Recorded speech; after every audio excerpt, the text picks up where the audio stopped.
Assalamualaikum warahmatullahi wabarakatuh.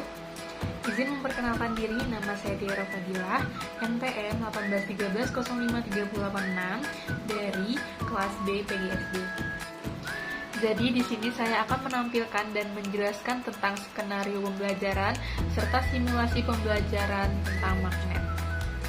Jadi saya akan menjelaskan sedikit tentang materi tentang magnet, pengertiannya, sifat-sifatnya. Jadi, pengertian magnet adalah suatu benda yang mampu menarik benda lain di sekitarnya yang memiliki sifat khusus. Setiap magnet mempunyai sifat kemagnetan. Apa saja sifat kemagnetan itu? Jadi, yang pertama, sifat-sifat magnet itu adalah gaya magnet dapat menarik benda tertentu. Contohnya besi, baja, nikel, dan kobalt, dan benda-benda lainnya. Lalu, yang kedua, jarak mempengaruhi kekuatan gaya magnet. Lalu, yang ketiga adalah gaya magnet dapat menembus benda yang bukan benda magnetis. Misalnya, di bawah permukaan kertas ada benda magnetis, lalu kita gerakkan sebuah magnet di atasnya, maka benda magnetis akan tertarik mengikuti gerakan magnet tersebut. Lalu yang selanjutnya, saya akan menjelaskan tentang skenario pembelajaran interdisipliner berbasis keterampilan berpikir kritis, yaitu adalah sebagai berikut. Skenario pembelajaran interdisipliner berbasis keterampilan berpikir kritis. Elemen keterampilan berpikir kritis yang pertama itu fokus. Keterangannya, untuk memperkenalkan beberapa situasi, pendidik harus mengerti tentang apa yang harus didiskusikan, poin utama, masalah apa yang harus ditanyakan, atau apa yang harus dikatakan. Ennis mendefinisikannya sebagai fokus, biasanya adalah kesimpulan. Aspek interdisiplinernya adalah disiplin IPA sesuai dengan topik pembelajaran.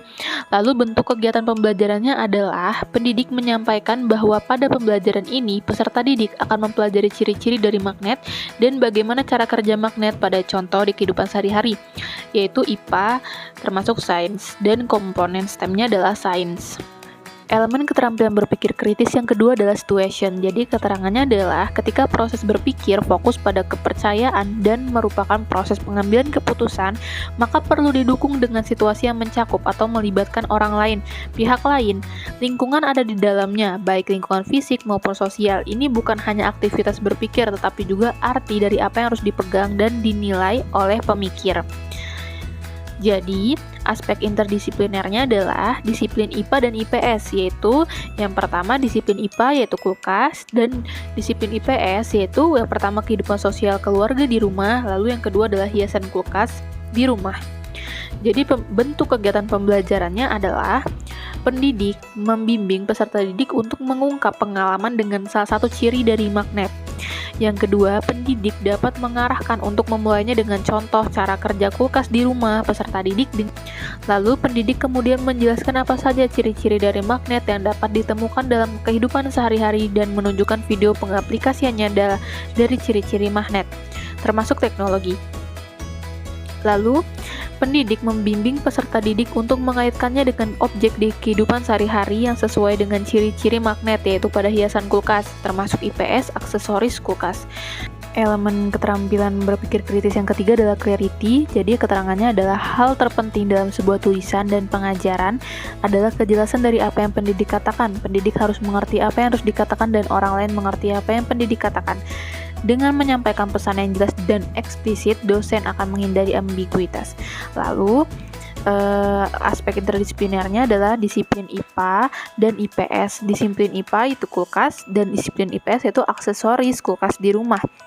Lalu, bentuk kegiatan pembelajarannya adalah yang pertama, berdasarkan cara kerja pintu kulkas yang telah dijawab oleh peserta didik, pendidik membimbing peserta didik untuk mendeskripsikan bagaimana cara kerja magnet pada pintu kulkas tersebut. Pendidik mendeskripsikan pintu kulkas dengan penjelasan lebih diarahkan pada fungsi magnet di pintu kulkas tersebut. Lalu, yang kedua adalah berdasarkan cara kerja hiasan kulkas yang dijawab oleh peserta didik, pendidik membimbing peserta didik untuk mendeskripsikan bagaimana magnet yang ada pada hiasan kulkas. Hiasan kulkas memiliki banyak bentuk. Ia akan menempel jika didekatkan dengan pintu kulkas. Ada bulatan hitam kecil di belakang hiasan kulkas. Dengan benda itu, hiasan kulkas dapat menempel di pintu kulkas tersebut. Yang keempat adalah elemen keterampilan berpikir kritis reasons. Jadi keterangannya adalah untuk menemukan kesimpulan, kita harus memiliki alasan pendukung dan memutuskan alasan yang dapat diterima. Ini tercapai sebelum kita menghargai argumennya. Jadi aspek interdisiplinernya adalah disiplin IPA dan IPS. Lalu bentuk kegiatan pembelajarannya adalah pendidik membimbingkan peserta didik untuk menjelaskan mengapa pintu kulkas bergerak dengan saling menempel dan ketika terbuka dapat tertutup dengan sendirinya. Lalu pendidik dapat mengatakan bahwa, "Nak, mengapa cara kerja pintu kulkas seperti itu?" Lalu pendidik menegaskan kembali cara kerja dari pintu kulkas tersebut. Pendidik mungkin perlu mengaitkan dengan bagaimana fungsi kulkas. Pendidik kembali menjelaskan bagaimana cara kerja dari magnet di pintu kulkas. Elemen keterampilan berpikir kritis yang kelima adalah inference. Jadi keterangannya adalah menilai kesimpulan berbeda dengan menilai alasan. Pendidik harus menilai yang dapat diterima dan cukup untuk membuat keputusan. Namun inferensi mendapat ambiguitas lebih dari satu makna. Seperti kata Ennis, kadang-kadang kata inferensi digunakan untuk berarti kesimpulan sehingga kesimpulan dari argumen kemudian akan menjadi inferensi. Proses membuat kesimpulan berdasarkan pada argumen yang sesuai berdasarkan pada investigasi dan bukti yang sudah didapatkan. Lalu aspeknya adalah disiplin IPA. Lalu bentuk kegiatan pembelajarannya adalah pendidik menyimpulkan bahwa sifat-sifat dari magnet dapat berguna bagi kehidupan sehari-hari, serta penjelasan tidak semua benda dapat ditarik oleh magnet, diperkuat dengan implementasinya dalam kehidupan sehari-hari. Lalu komponen STEM-nya adalah mathematics. Lalu yang terakhir adalah elemen keterampilan berpikir kritis overview. Jadi keterangannya, dalam tinjauan umum, pendidik memverifikasi tentang apa yang harus dipikirkan. Aspek interdisiplinernya adalah disiplin IPA dan SBDP. Jadi bentuk kegiatan pembelajarannya adalah pendidik meninjau kembali konsep materi pembelajaran, mulai dari akar permasalahan, deskripsi materi, penalaran konsep materi, kaitannya dengan kehidupan sehari-hari sampai kepada kesimpulan. Pendidik memperkuat konsep materi pembelajaran tersebut dengan membuat produk sederhana berdasarkan konsep tersebut, yaitu menjalankan magnet berdasarkan dari sifat-sifat magnet. Terus lalu itu termasuk engineering, yaitu SBDP. Pendidik sudah menyediakan alat dan bahan untuk mendukung aktivitas tersebut, yaitu magnet bulat, buah apel, lem, dan sebagainya. Komponen STEM-nya adalah engineering. Assalamualaikum warahmatullahi wabarakatuh. Selamat pagi anak-anak. Nah, jadi kita akan membuat pembelajaran kita pada hari ini. Oke, sebelum memulai pembelajaran kita akan berdoa terlebih dahulu ya. Oke, Ibu pimpin ya. Berdoa dimulai. Oke, berdoa selesai. Nah, sekarang Ibu akan mengecek kehadiran kalian dulu. Jadi, jika ada yang hadir, maka bilangnya hadir Bu. Lalu, jika ada yang tidak hadir, maka langsung melaporkan ke Ibu dan menjelaskan alasannya kenapa dia tidak hadir. Oke? Oke, pintar semua ya. Nah, sekarang Ibu akan mengecek kehadirannya ya. Yang pertama Andi. Oke, hadir. Lalu yang kedua Siti. Hadir. Lalu yang ketiga Ayu. Hadir semua. Oke, bagus sekali. Jadi hadir semua ya, pintar. Nah, sekarang kita akan mempelajari tentang, ada yang tahu? Tidak ada ya. Jadi kemarin kita belajar tentang apa sih? Oke, pintar sekali, tentang pengertian dari magnet. Nah, jadi sekarang Ibu akan memberikan kalian pembelajaran tentang sifat-sifat magnet dan bagaimana pengaplikasiannya pada kehidupan sehari-hari. Nah, untuk apa sih kita belajar tentang sifat magnet, lalu tentang pengaplikasiannya pada kehidupan sehari-hari? Jadi tujuan pembelajaran kita adalah agar kita tahu apa gunanya magnet tersebut, bagaimana sifat-sifatnya, bagaimana cara kerjanya, lalu kita bisa menggunakan magnet tersebut pada kehidupan kita sehari-hari. Hebat sekali ya. Nah, lalu sekarang Ibu akan menjelaskan tentang sifat-sifat magnet ya anak-anak. Nah, sebelum Ibu menjelaskan tentang sifat-sifat magnet dan bagaimana cara kerja dari magnet tersebut, maka sekarang Ibu akan bertanya kepada kalian, siapa yang di sini mempunyai kulkas di rumah? Oke, punya semua ya. Lalu Ibu akan bertanya lagi, bagaimana sih cara kerja pintu kulkas dengan membuka dan menutup pintu kulkasnya? Ada yang tahu? Dengan apa dia bisa membuka dan menutup pintu kulkas? Oke, ada yang tahu bagaimana caranya? Oke, Andi, Iya, benar sekali ya, dengan didorong dan ditarik. Oke. Tapi apa benda yang bisa membuat pintu kulkas tersebut dapat tertutup dengan rapat? Karena kan jikalau tidak rapat, maka pendingin di kulkas tersebut dapat rusak lalu tidak akan dingin lagi seperti yang baru. Ada yang tahu bagaimana? Oke, tidak ada yang tahu ya.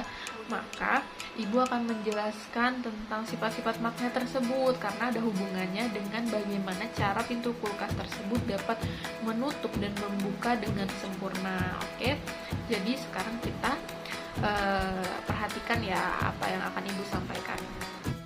Nah, lalu di sini sudah ada alat dan bahannya, yaitu yang pertama peniti, yang kedua ada apel, yang ketiga ada mobil mainan, yang keempat ada 2 buah magnet berbentuk bulat. Nah, seperti itu.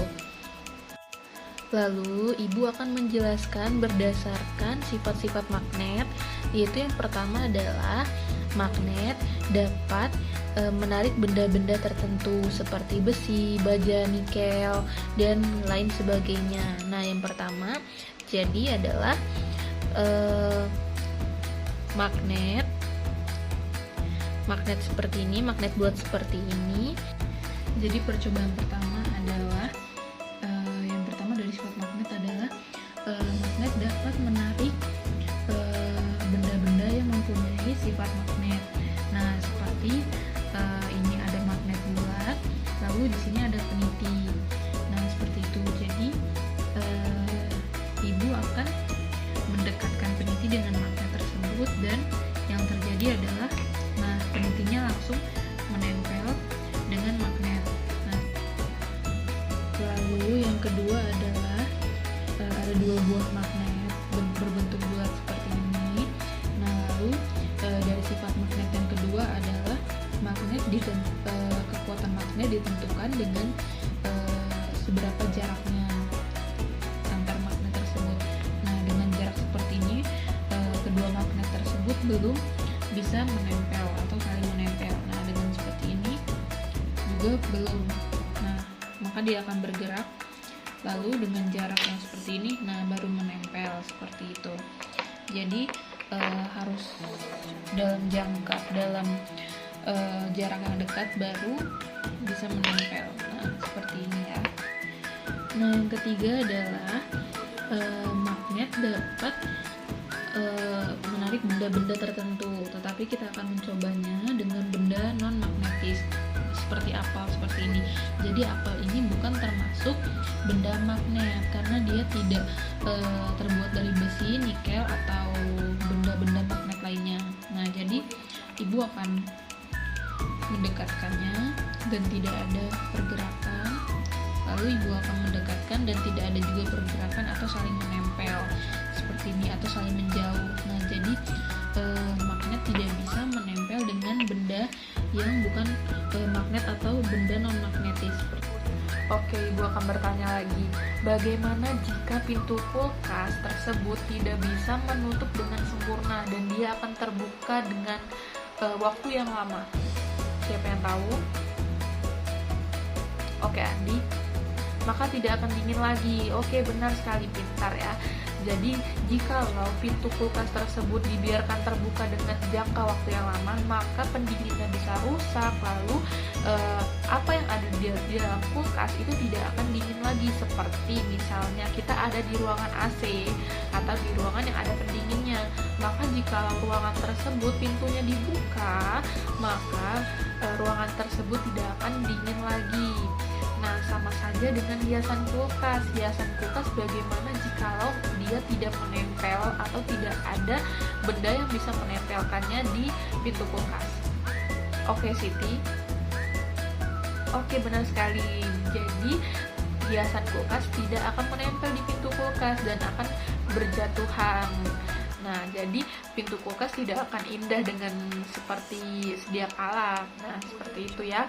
Jadi akan ada benda yang bisa menempelkannya, baik itu seperti pintu kulkas, lalu hiasan kulkas, ada benda yang bisa menempelkannya dengan sempurna. Nah, jadi kita sampai pada pembelajaran kita pada hari ini. Ibu akan menyimpulkan sedikit tentang pembelajaran kita pada hari ini. yaitu tentang sifat-sifat magnet dan pengaplikasiannya pada kehidupan sehari-hari. Nah, jadi yang pertama, tadi sifat magnet ada berapa, Andi? Ya, pintar sekali ya. Jadi ada 3.